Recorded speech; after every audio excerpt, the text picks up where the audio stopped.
Hello guys, welcome back to another video. Today we are going to be comparing the black Magic Keyboard versus the white one for the new iPads.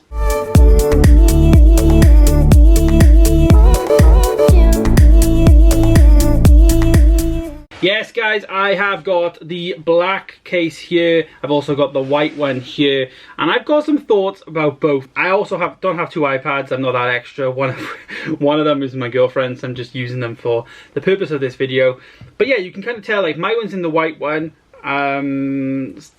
You can kind of tell which one I'm like preferring. So both of these cases are exactly the same. You can see here they have like the same type of design. You have like this little articulating I guess screen thing to hold the screen in place. Then when you go to a certain point, it magnetizes in place, and it's a bit more rigid, and then it kind of closes into like a laptop type thing. But you don't really have like unlimited amount of like viewing angles. You reach a point, and that's as far as you can go. And then you go here, and obviously you can, go there. It doesn't go back further than that. And that's one of my biggest criticisms with this is, I think for this to be my ideal product, I want it to have unlimited, if possible, like articulation. What I'm finding with an iPad is I quite like to be able to sit down, put my iPad quite low down on like the sofa area, on like a puffy area or something, and have it really low down. And I'm finding that I can't push it back as far as I would naturally want to push it back, if that makes sense.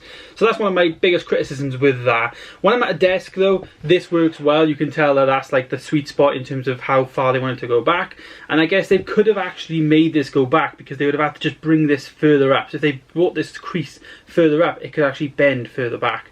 But maybe it would then be too heavy and it would fall over. There's obviously something they've done in the R&D to, this is basically either as far back as it can go, or as far back as most people would want it to go. It's not a deal breaker, but something to think about. The cases, however, they are the same. Obviously, this one is just going to be in black. This one's in white.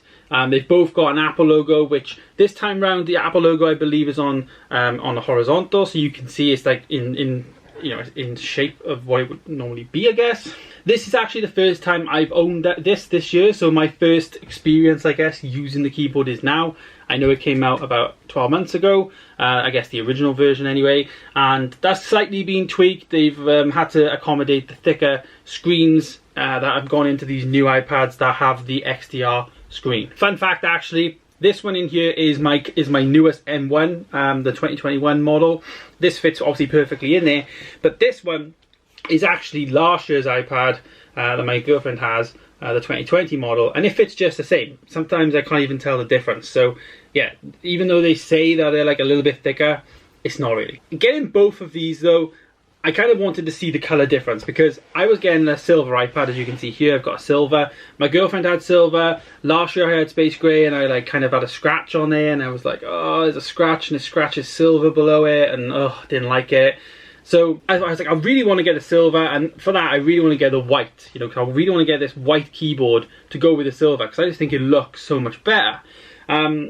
But I kind of accepted the fact that I probably will go with black, because obviously as a case it's going to get dirty, it's not going to hold up too well. But I have some thoughts. The black case for me doesn't hold up well. The quality of the black shows scuffs, shows marks a lot more. So let me see if I can show you. You can see there's a lot of fingerprints on there. There's also this really random, like, I don't know if you can see this, like, line. Yeah, you can see kind of a line there. All of a sudden this line just appears. I literally took it out of the box, and within like 5 minutes of it just being on the desk, I had some like scuffing on the corners.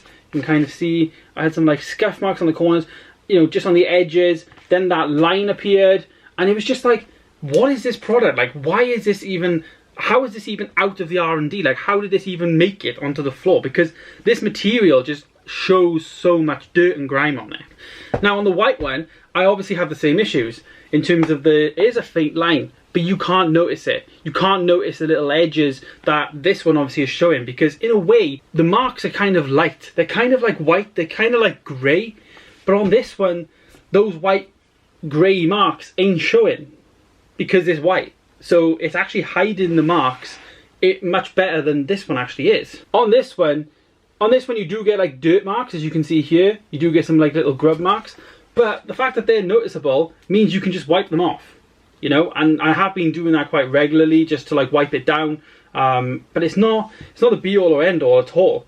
Like it's much more noticeable on this one, the marks, than on this one, I feel, because on this one it's kind of like you're stuck with it because they always show. You just pick it up, the oil from your fingers just attaches to it, whereas the oil from my fingers on this one isn't really showing. And this is kind of why I'm going to stick with a white one. It also comes down to use case. I think if I was always on the go, I was always out and about, you know, putting my iPad in my bag and, you know, all that type of stuff, I probably would stick with the black one, because I think from an outdoors type of thing, this is the best way to go. But for me, I'm never really using an iPad like out and about, and if I do, I don't think I'll be taking it in a keyboard case because I'll have my laptop with me. The iPad for me is very much my around the house computer. That's kind of what I want this new iPad to be. I want to be able to use it, obviously, to take notes.